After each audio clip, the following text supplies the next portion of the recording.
샬롬 반갑습니다. 앤드롬에게 믿는 자의 권세 7번째 시간입니다. 오늘 말씀 제목은 왜 사탄을 만드셨나? 왜 사탄을 허용하셨나? 말씀 나누겠습니다. 5장 절대적인 권세. 우리가 신앙생활을 하다 보면 우리 마음속에 이런 질문을 할 때가 있습니다. 하나님은 왜 사탄을 만드셨을까? 하나님은 왜 사탄이 하와를 유혹하고 죄에 빠지게 하는 것을 허락하셨을까? 하나님은 왜 이런 일들을 허용하신 것인가? 이런 질문들은 단순한 호기심을 넘어서 하나님에 대한 깊은 오해로 이어질 수 있습니다. 앤드류 오메 목사님도 이런 질문들에 대한 답을 성경 속에서 찾고자 했습니다.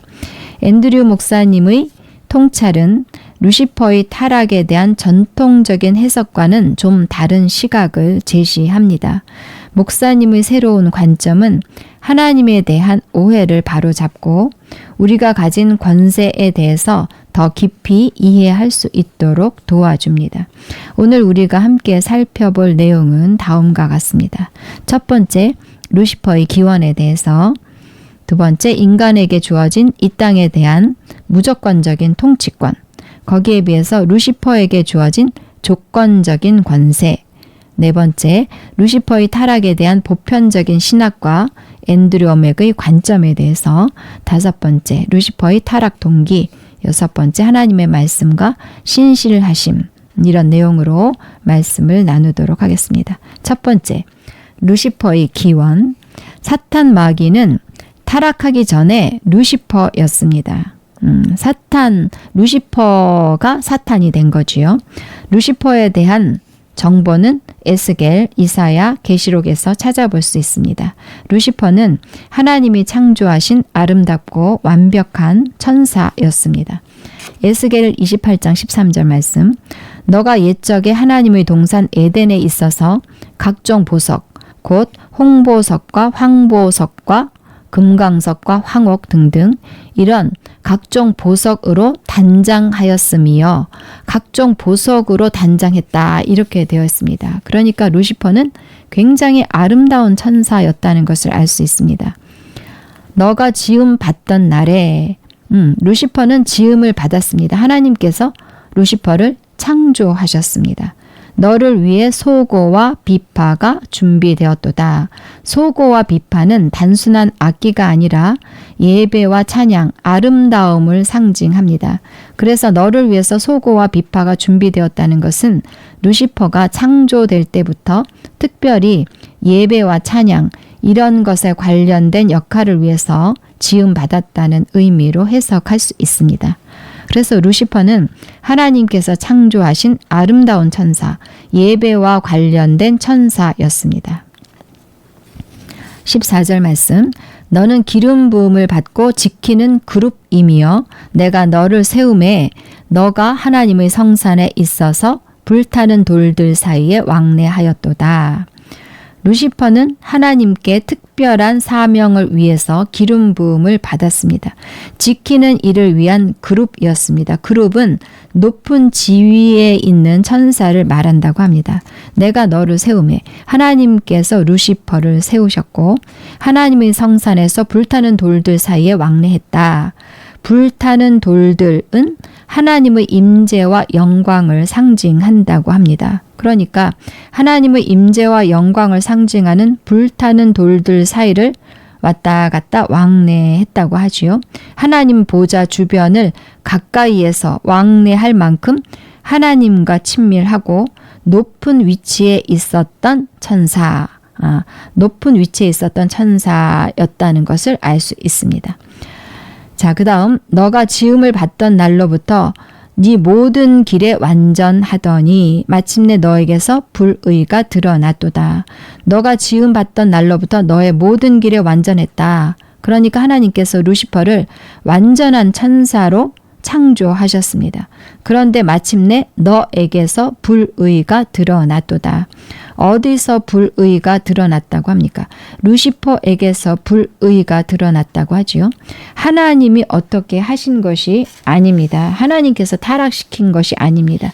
하나님은 아름답고 영광스럽고 완전한 천사로 루시퍼를 창조하셨습니다.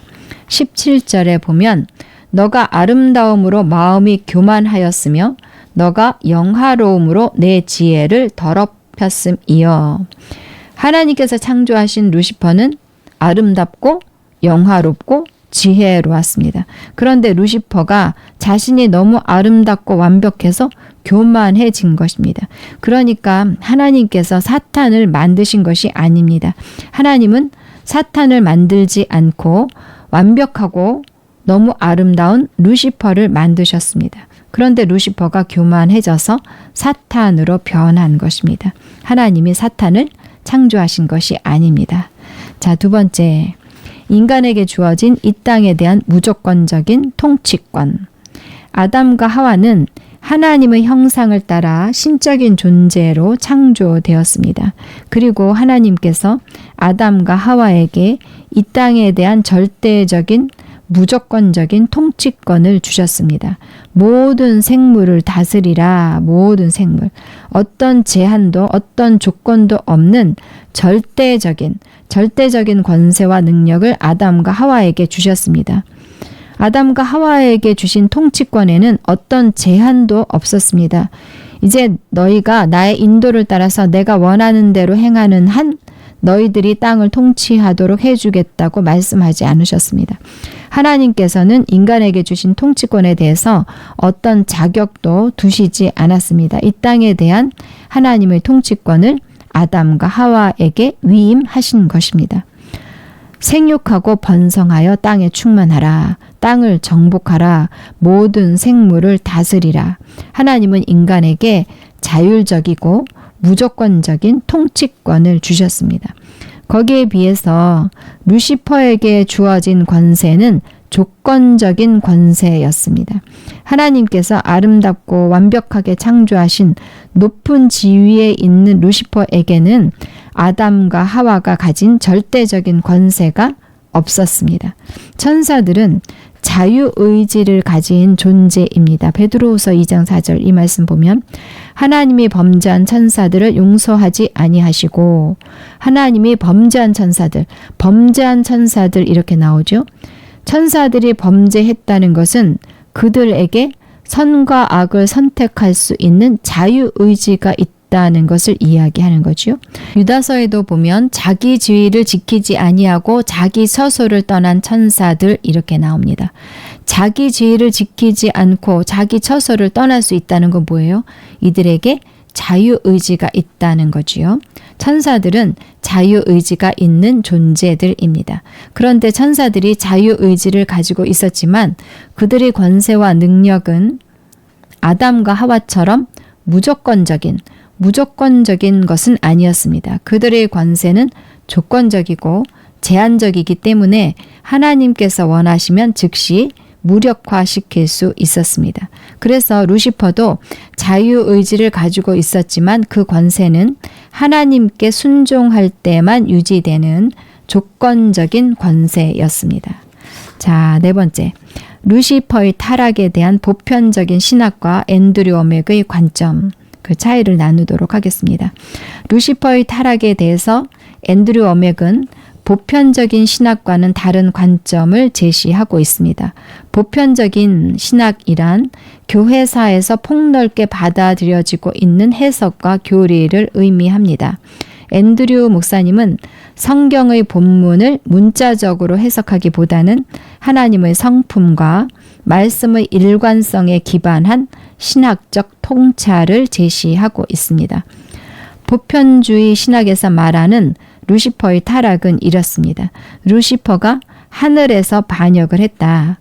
그리고 천사의 3분의 1을 설득해서 하나님을 대적했다. 그 근거 구절은 계시록 12장 4절 말씀. 그 꼬리가 하늘의 별 3분의 1을 끌어다가 땅에 던지더라. 계시록 12장 4절 이 말씀을 문자적으로 해석해서 교리적인 근거로 사용하고 있습니다. 루시퍼의 역할은 예배를 담당하는 천사장이었는데 교만으로 인해서 타락했다. 이렇게 해석을 합니다. 케네스 해긴 등 많은 신학자들이 이 해석을 따르고 있습니다. 우리가 일반적으로 알고 있는 해석이지요. 거기에 비해서 앤드류 워맥은 전통적으로 해석되고 있는 보편주의 신학과는 다르게 해석을 하고 있습니다. 루시퍼가 하늘에서 반역한 것이 아니다. 아담을 만나고 난 다음 땅에서 에덴 동산에서 타락했다는 것이 앤드류 워맥의 해석입니다. 루시퍼가 하늘에서 반역할 수 있다는 것은 거의 불가능하다는 것입니다. 하나님의 보좌가 있는 하늘은 하나님의 절대 권위 아래에 있는 영역이고, 그래서 하늘에서는 루시퍼가 감히 하나님을 반역할 수 없다고 설명을 하고 있습니다. 천사 3분의 1을 꼬여서 함께 하나님을 대적했다고 하는데, 천사 3분의 1을 가지고 하나님을 감히 어떻게 대적할 수 있겠는가? 천사 전부를 가졌다고 해도 승리하지 못했을 텐데 겨우 3분의 1 가지고 하나님을 대적한다는 것은 거의 불가능한 일이라고 설명을 하고 있습니다. 만약 루시퍼가 하늘에서 하나님을 대적했다면 그 순간 루시퍼가 가지고 있던 조건적인 권세까지도 박탈되었을 것이고 그냥 그 자리에서 없애버릴 수도 있었을 거라는 겁니다. 그래서 하늘은 하나님의 절대 권위 아래에 있는 영역이기 때문에 자율적인 반역이 불가능한 구조라는 것이 앤드류 목사님의 해석입니다. 앤드류 목사님은 그리고 계시록과 같은 상징적인 본문을 교리의 핵심 근거로 삼는 것을 경계하고 있습니다. 성경의 한 구절, 특별히 상징으로 가득 찬 계시록에 있는 한 구절을 주요한 교리의 근거로 삼고 해석하는 것은 올바른 성경 해석이 아니라고 이야기하고 있습니다. 교리 형성은 명확하고 직설적인 본문을 중심으로 해야 하는데 계시록 12장 4절처럼 모호하고 상징이 많은 구절을 문자적으로 그대로 해석하는 것은 다소 위험할 수 있다고 보고 있습니다. 그래서 하늘에서 타락한 것이 아니다. 이렇게 해석을 합니다. 또 루시퍼는 거룩한 사명을 받고 아담과 하와를 섬기기 위해서 에덴에 보냄받았다고 설명을 하고 있습니다. 하나님께서 최고의 천사인 루시퍼를 세상에 보내셔서 아담과 하와를 돌보게 하셨다는 것입니다. 그리고 루시퍼가 에덴에 보냄받았을 때는 아직 하나님을 대적하는 사탄이 되지 않았었습니다. 그는 하나님으로부터 받은 특별한 임무, 아담과 하와를 섬기는 임무를 에덴 동산에서 수행하고 있는 거룩한 천사였습니다. 히브리서에도 보면은 모든 천사들은 섬기는 영으로 구원받을 상속자들을 위하여 섬기라고 보내셨다. 이렇게 말씀하고 있습니다. 그래서 루시퍼는 아담과 하와를 섬기도록 보내진 최고의 천사였다.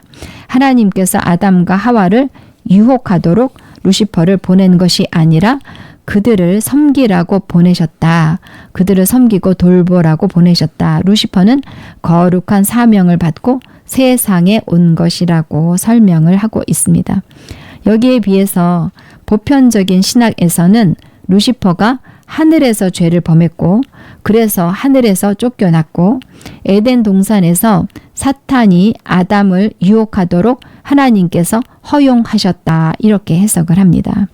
그런데 여기에 대해서 앤드류 목사님은 하나님은 선하시고 사랑이 넘치는 분이신데 어떻게 사탄이 에덴 동산에 들어와서 아담과 하와를 유혹하도록 그냥 내버려 두실 수 있겠는가?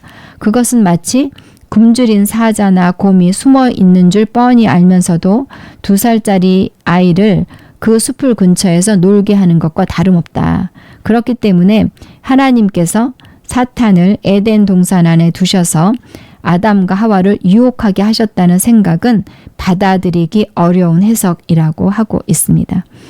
또 에스겔 28장 13절 이 말씀을 보면 너가 옛적에 하나님의 동산 에덴에 있어서 각종 보석, 곧 홍보석 이런 보석으로 단장했다 이렇게 되어 있잖아요. 그러니까 너가 옛적에 하나님의 동산 에덴에 있어서 보석으로 단장을 했다 이렇게 말씀을 하고 있는 걸 보면 에덴에서 아름다운 보석으로 단장을 했으니까 죄 없는 상태로 아름다운 모습으로 에덴에 있었다는 것을 알 수 있습니다. 에덴에 처음에 있었을 때는 거룩하고 완전한 루시퍼로 있었다는 거지요. 그런데 루시퍼가 언제 사탄이 되었는가? 루시퍼의 타락 동기, 루시퍼가 사탄이 된 것은 언젠가? 언제 타락했는가? 타락한 동기는 무엇인가? 하나님을 대항한 루시퍼의 죄는 에덴 동산에서 일어났습니다. 창세기 3장에 보면 루시퍼가 뱀 속에 들어가서 뱀을 이용해서 하와에게 말하고 유혹했던 때에 대해서 설명을 하고 있습니다. 그리고 나서 그는 아담과 하와 둘 다를 설득해서 선악을 알게 하는 과실을 먹게 했지요. 그러니까 하나님께 죄를 지었던 것은 바로 이때 에덴 동산에서 죄를 저질렀다고 성경에 분명히 말씀하고 있습니다. 그렇다면 범죄한 동기는 무엇인가? 인간의 권세를 보고 시기한 것, 이것이 범죄의 동기라고 설명을 하고 있습니다. 하나님께서 루시퍼를 아담과 하와를 섬기라고 보냈는데, 그래서 루시퍼가 아담과 하와를 섬기면서 뭘 봤냐면 자기가 갖고 있지 않은 절대적인 권세를 아담과 하와가 가지고 있다는 것을 알게 되었습니다. 그래서 그 절대적인 권세에 대한 시기심으로 루시퍼가 타락하게 되었다. 이렇게 설명을 합니다. 자, 6번째, 하나님의 말씀과 신실하심. 하나님께서는 그분이 말씀하신 것을 어기지 않으십니다. 그래서 하나님께서 너희가 통치권을 갖고 있다. 너희는 이 세상에 대해서 권세와 능력을 가지고 있다. 다스리고 정복해라. 너희의 통제 아래 있다. 이렇게 말씀하시고, 이렇게 말씀하셨을 때 하나님은 정말로 그렇게 하신 것입니다. 말씀하신 것은 그대로 행하시는 분이십니다. 그리고 하나님은 하나님 자신의 신실하심 때문에 아담과 하와가 그 통치권을 마귀에게 건네주었을 때도 그것을 취소시킬 수 없으셨습니다. 아담과 하와가 마귀의 말을 듣고 죄를 범한 것은 마귀에게 순종한 것이고, 마귀에게 순종했기 때문에 마귀의 종이 된 거잖아요. 마귀의 종이 되면 종이 가진 것은 누가 갖습니까? 주인이 갖는 거잖아요. 그래서 이 땅에 가지고 있었던, 아담이 가지고 있었던 절대적인 권세가 마귀에게 넘어갔습니다. 그래서 그 엄청난 권세를 마귀에게 건네주었을 때에도 하나님께서 이거 취소야. 안 돼. 내가 이걸 의도한 것이 아니었어. 너희에게 준 통치권을 취소한다. 너희에게 준 통치권을 내가 가져간다. 이렇게 하실 수 없었습니다. 왜? 하나님은 말씀하시고 이랬다 저랬다 하실 수 없는 분이시니까 하나님께서는 그분의 이름보다 그분의 말씀을 높이셨습니다. 하나님의 말씀은 하나님의 이름보다 높습니다. 하나님은 하나님이 하신 말씀을 이랬다 저랬다 하실 수가 없습니다. 하나님은 하나님의 말씀을 절대적으로 지키시는 분이십니다. 그래서 이걸 마귀도 알고 있었던 거지요. 하나님의 신실하심과 하나님의 말씀의 절대적인 권위를 알았기 때문에 사탄은 아담과 하와에게 접근해서 그들이 가지고 있었던 통치권을 내가 빼앗아야겠다. 이렇게 생각을 한 것입니다. 루시퍼는 하나님께서 인간에게 주신 이 세상에 대한 무조건적인 권세를 하나님을 대적할 수 있는 기회로 여겼습니다. 이 권세를 내가 가지면 하나님을 대적할 수 있겠다. 이렇게 생각을 한 거죠. 사탄은 하나님을 직접 공격할 수 없었기 때문에 인간에게 주어진 무조건적인 권세를 빼앗는 전략을 선택했습니다. 인간의 권세를 빼앗으면 그 권세를 이용해서 하나님을 대적할 수 있다고 생각한 거지요. 그만큼 인간에게 주어진 권세는 절대적인 대단한 권세이고 사탄이 흠모했던 권세이고 감히 하나님도 대적할 수 있을 것 같은 엄청난 권세였다는 것을 알 수 있습니다. 이 놀라운 권세가 지금 우리에게 있다는 것 얼마나 놀랍고 놀랍습니까? 믿는 우리에게 주어진 이 권세가 정말 엄청난 것인데 우리는 1%도 모르고 있다는 그런 생각이 듭니다. 앤드류 목사님의 이런 해석은 저도 지금까지 알아왔던 것과는 상당히 다른 해석입니다. 목사님이 하나님의 성품과 루시퍼와 사탄에 대해서 성경에서 말씀하고 있는 것들을 40년 넘게 하나님의 말씀을 열심히 공부하면서 깨닫게 된 것이라고 말씀하고 있습니다.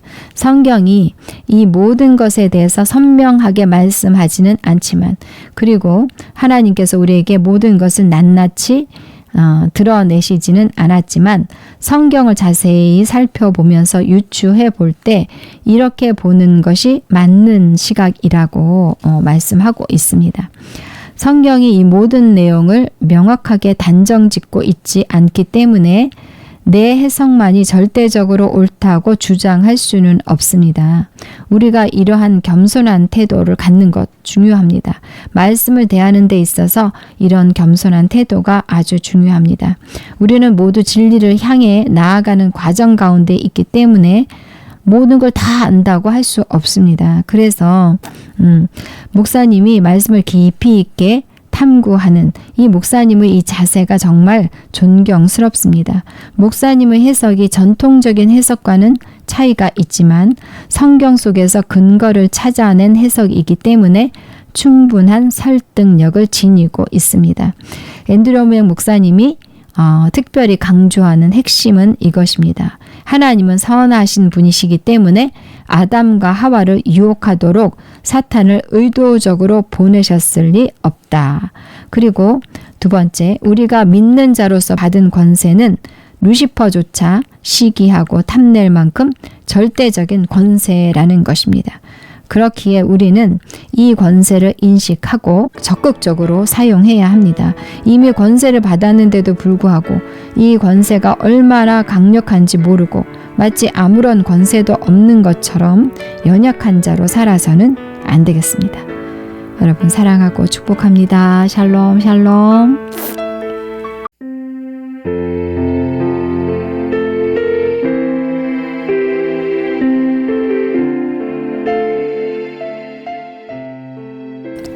샬롬 반갑습니다. 앤드류 오맥의 믿는 자의 권세 8번째 시간입니다. 오늘은 사탄은 몸을 찾는다. 사탄은 몸을 찾는다. 말씀 나누겠습니다.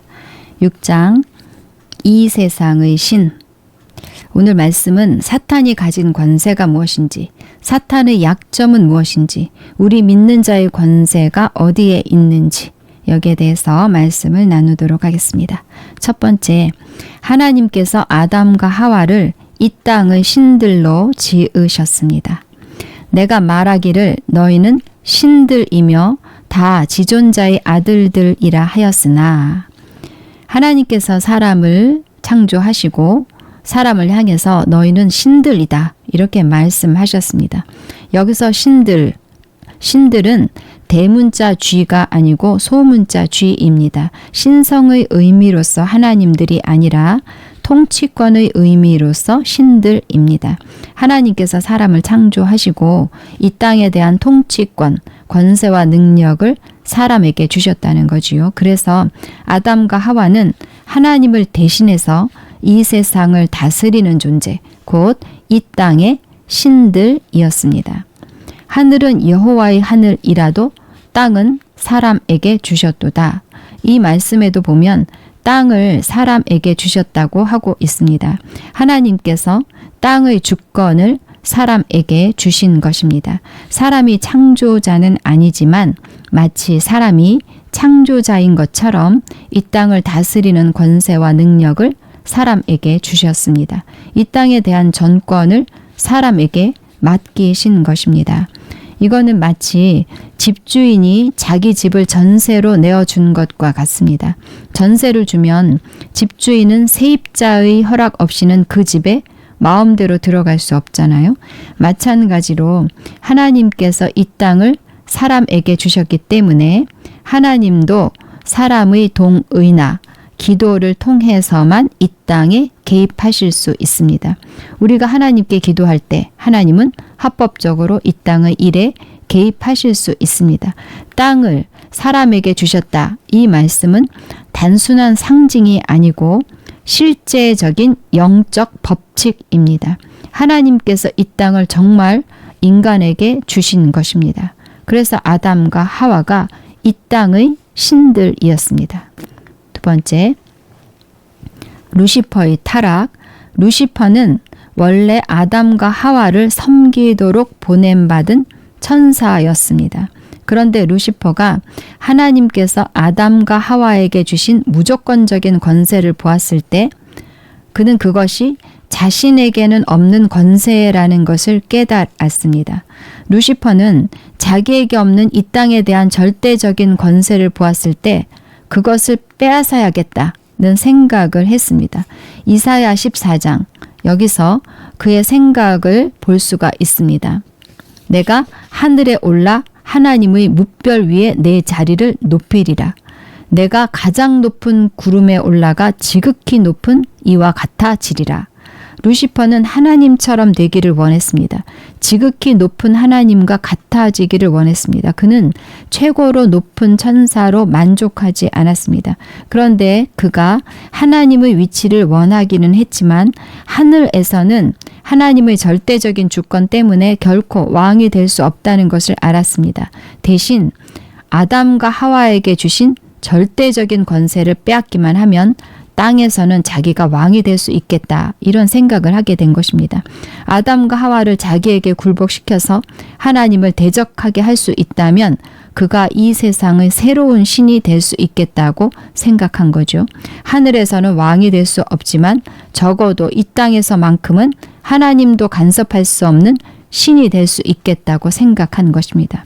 하나님에 대한 시기로 인해서 루시퍼가 이렇게 타락하게 되었습니다. 자, 세 번째, 하나님의 말씀. 하나님의 말씀은 영원한 법이고 법칙입니다. 루시퍼는 하나님의 말씀의 절대성과 하나님의 변하지 않는 성품을 알고 있었습니다. 그는 창조 세계가 하나님의 불변하는 말씀의 법칙, 말씀의 법칙에 따라서 움직인다는 사실을 알았습니다.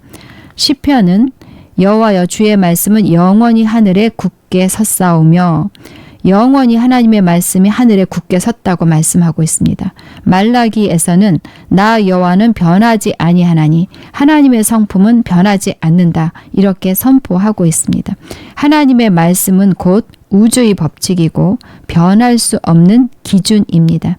하나님의 말씀은 하나님의 나라가 어떻게 역사하는지 그 영적인 원리, 영적인 법칙들을 보여줍니다. 루시퍼는 이 말씀의 원리를 알았고 이 영적인 법칙을 이용했습니다. 로마서 이 말씀도 보면 하나님의 나라가 어떻게 역사하는지 그 영적인 법칙, 순종의 법칙을 보여주고 있습니다. 너희 자신을 종으로 내주어 누구에게 순종하든지 그 순종함을 받는 자의 종이 되는 줄을 너희가 알지 못하느냐? 혹은 죄의 종으로 사망에 이르고 혹은 순종의 종으로 의에 이르느니라. 누구의 말을 듣고 순종하느냐에 따라서 그의 종이 된다고 말씀하고 있습니다.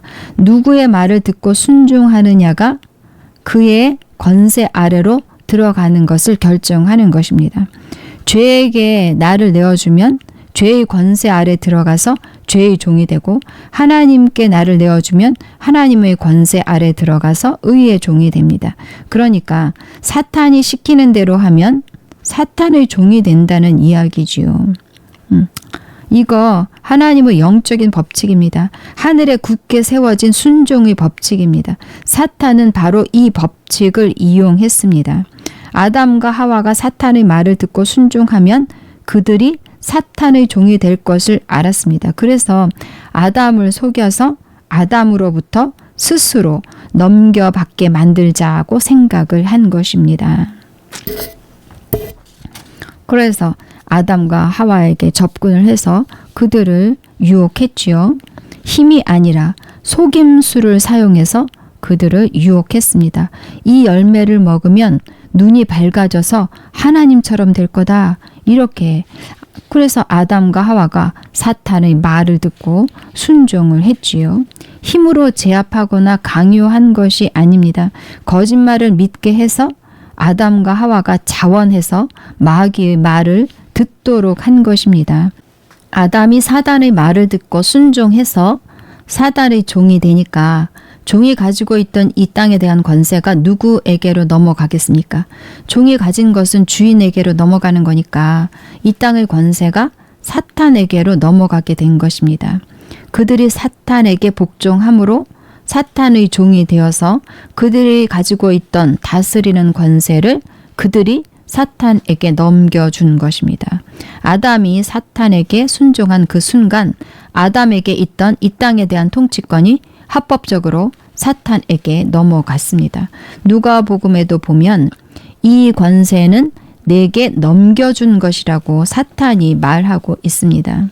하나님께서 아담에게 주신 이 세상의 통치권이 사단에게 넘어가 버린 거지요. 사단의 말처럼 이 권세는 하나님이 직접 준 것이 아니고 아담이 넘겨준 것입니다. 사탄은 속임수로 그러나 합법적으로 이 땅의 권세를 손에 넣었습니다. 그리고 사탄은 넘겨받은 이 땅의 권세를 이용해서 하나님 나라를 망쳐놓기 시작했고 그가 바라는 찬양과 경배와 영광을 받기 시작했습니다. 자, 이쯤 되면 하나님께서 사탄을 그냥 없애버리면 됩니다. 얼마나 괘씸합니까?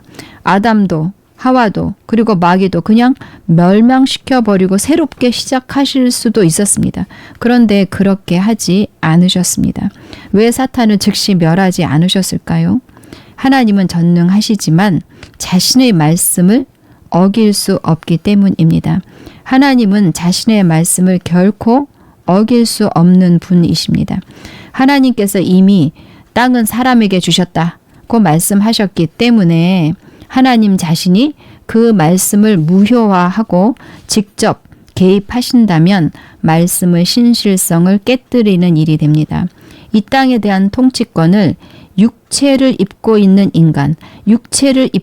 인간에게 이미 주셨기 때문에 하나님께서 이 땅의 일에 개입하실 수가 없었습니다. 만약 하나님이 하나님의 말씀을 어기고 이 땅의 일에 개입하셨다면 온 우주는 붕괴되고 말았을 겁니다. 히브리서에 보면 하나님의 능력의 말씀이 온 우주를 붙들고 있다 이렇게 말씀하고 있습니다.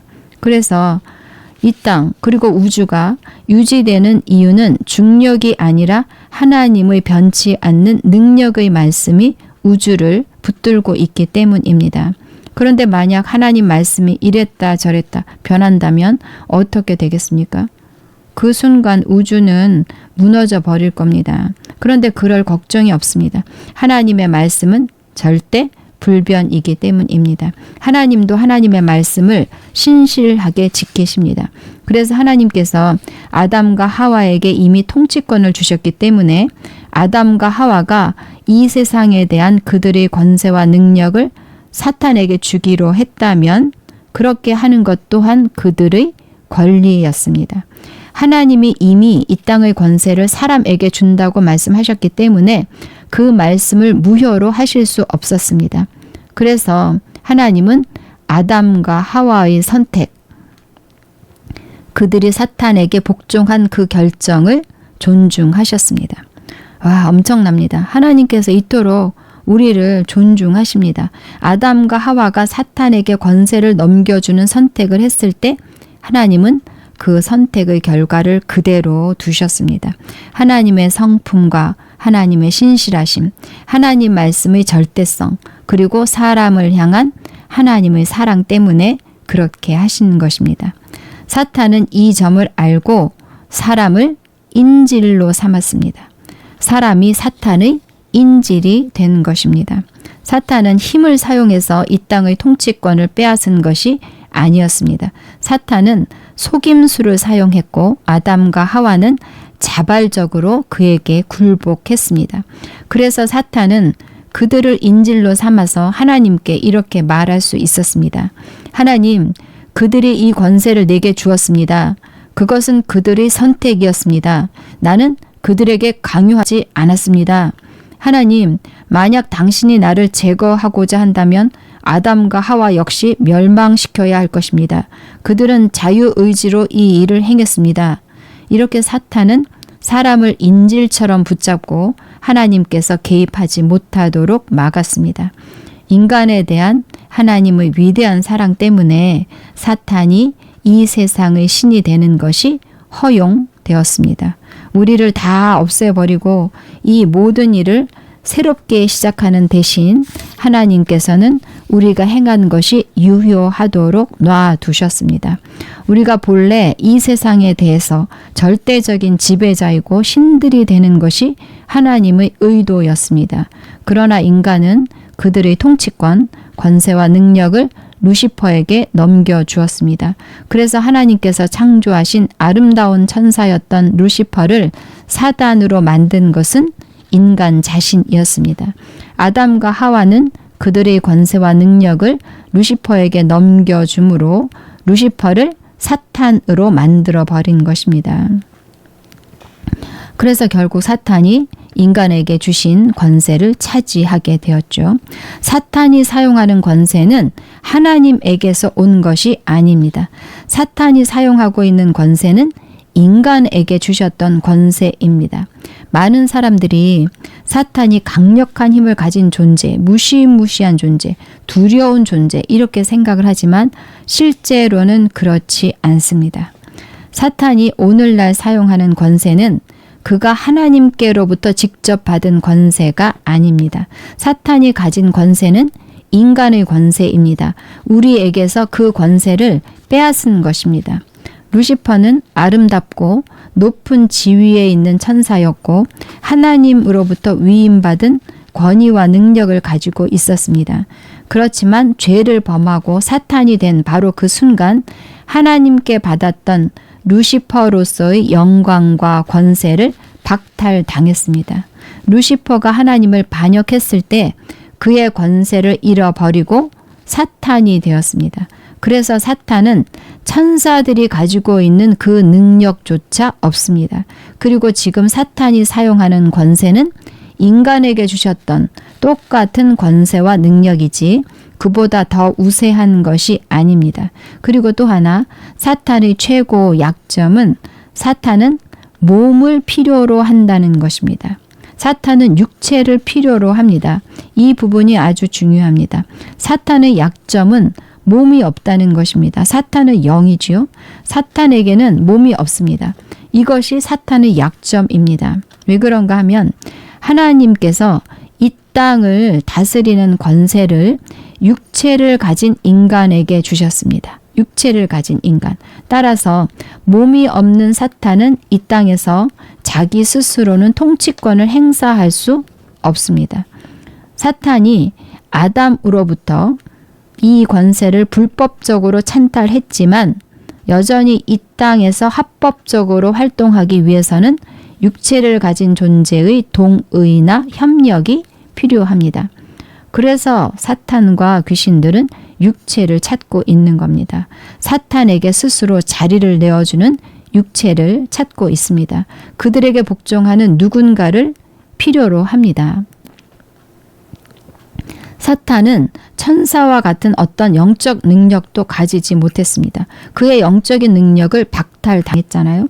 그의 모든 능력은 인간으로부터 옵니다.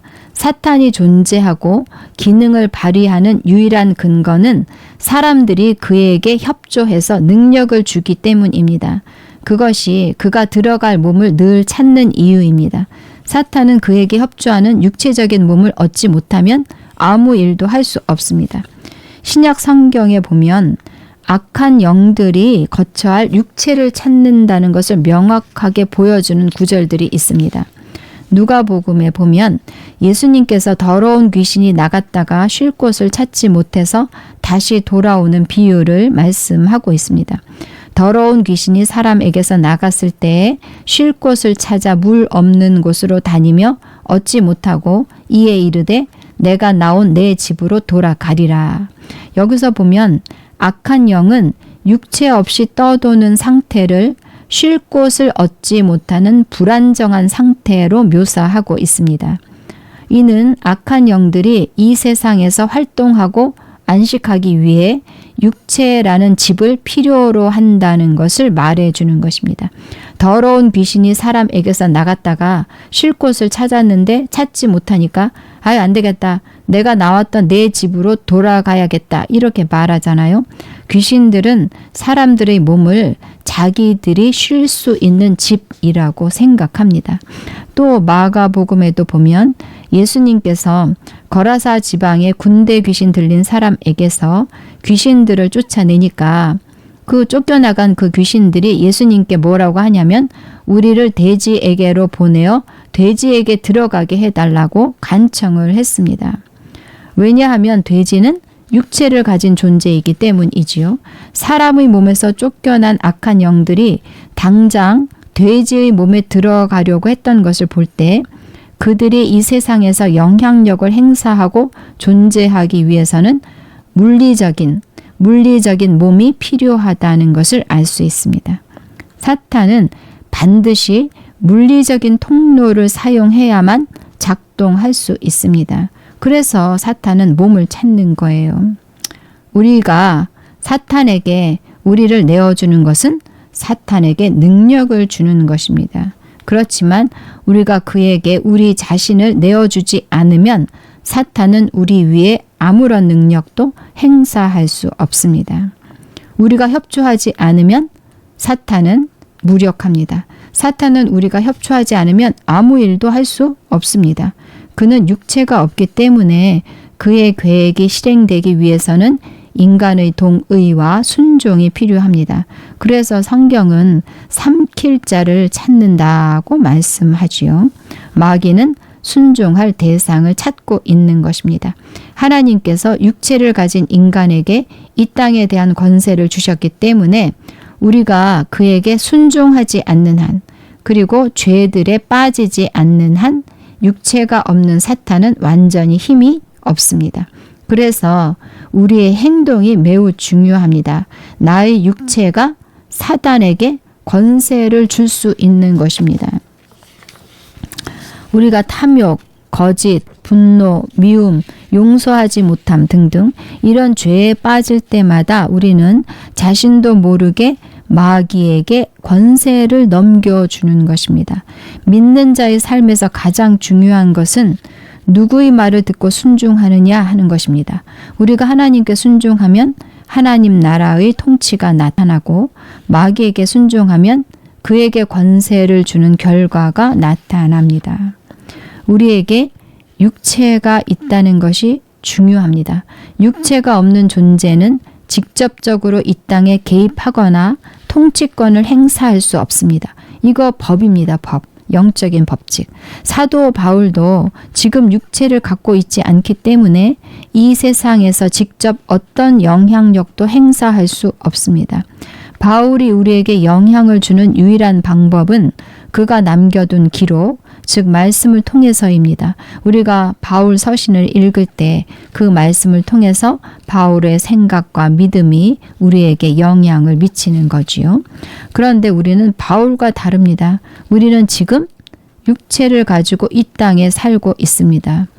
우리 육체는 단순히 물리적인 몸이 아니라 하나님께서 이 땅의 일에 합법적으로 개입하실 수 있도록 허락하신 통로입니다.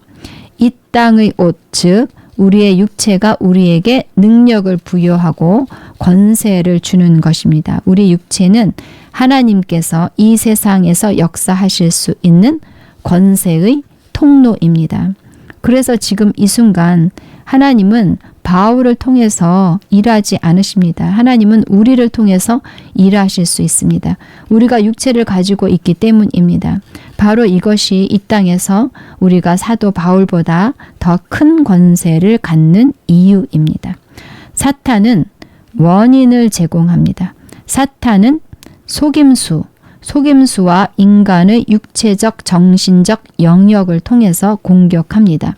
우리가 하나님의 말씀으로부터 떠나서 죄를 받아들일 때마다 마귀에게 능력을 주고 있는 것입니다. 사탄은 오직 거짓과 속임수를 통해서 사람들이 계속해서 그에게 순종하게 함으로써 기능할 수 있습니다. 우리가 잘못된 일들을 행하기 시작하고 잘못된 거 말하고 부정적인 감정에 빠지게 되고 그런 것을 마귀가 이용을 합니다. 그런 통로를 통해서 사탄은 자기가 원하는 것은 무엇이든지 할 것입니다. 사탄을 두려워할 것은 아닙니다. 사탄은 두려워할 존재가 아닙니다. 내가 협조하지 않는 한, 내가 협조하지 않는다면 나에게 어떤 일도 행할 수 없습니다. 믿는 자의 권세 이 책에 보면 어떤 한 여인의 이야기가 나옵니다. 그녀는 예수님을 믿기 전에 사탄을 숭배하던 사람이었습니다. 그런데 그리스도를 믿고 거듭난 후에도 여전히 많은 고통과 문제 속에 살았습니다. 왜냐하면 사탄이 자신에게 화가 났고 자신이 사탄을 떠난 것에 대해서 벌을 주고 있다고 생각했기 때문입니다. 그래서 늘 두려움에 사로잡혀 있었습니다. 그런데 그녀가 믿는 자의 권세에 대한 가르침을 듣게 되었고 마귀는 자신의 동의와 협조 없이는 아무 일도 할 수 없다는 사실을 깨닫게 되었습니다.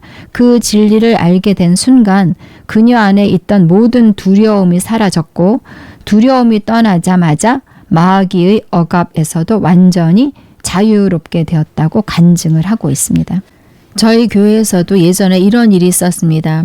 어떤 분이 우리 교회에 나왔는데 이분은 무당이 되기 위해서 소위 신내림이라는 것을 받았다고 말했습니다. 그런데 자기 딸에게 무당신이 넘어가지 않게 하려고 예수님을 믿기로 결심하고 교회에 나오기 시작했습니다. 그런데 마음속에는 여전히 귀신이 노하면 어떡하나 하는 두려움이 있었습니다. 그래서 제가 그분에게 믿는 자의 권세를 가르쳐 드리고 예수 이름으로 담대히 대적하도록 가르쳤습니다. 그랬더니 정말 놀랍게도 그분은 귀신으로부터 완전히 자유하게 되었습니다. 사람들은 무당 귀신, 귀신의 저주 이런 말을 들으면 본능적으로 두려워합니다. 그렇지만 두려움 자체가 마귀에게 권세를 주는 통로가 됩니다. 마귀는 우리의 무지와 두려움을 이용합니다. 진리를 모르면 두려워하게 되고 두려움이 생기면 마귀가 역사할 여지를 주는 것이 됩니다. 그래서 우리는 반드시 진리를 알아야 합니다. 진리를 알고 믿을 때 그 진리가 우리를 자유롭게 합니다. 마귀는 본래 아무런 권세도 없습니다. 우리가 동의하지 않는 한 그는 아무런 영향도 행사할 수 없습니다. 우리는 마귀를 두려워할 필요가 없습니다. 그러나 동시에 그의 관계를 무시해서도 안 됩니다. 성경은 마귀가 삼킬 자를 찾으며 두루 다닌다 이렇게 말씀하고 있습니다. 따라서 우리는 두려움이 아니고 믿음과 권세로 그를 대적해야 합니다. 대적하면 마귀는 피하게 되어 있습니다. 여러분 사랑하고 축복합니다. 샬롬 샬롬.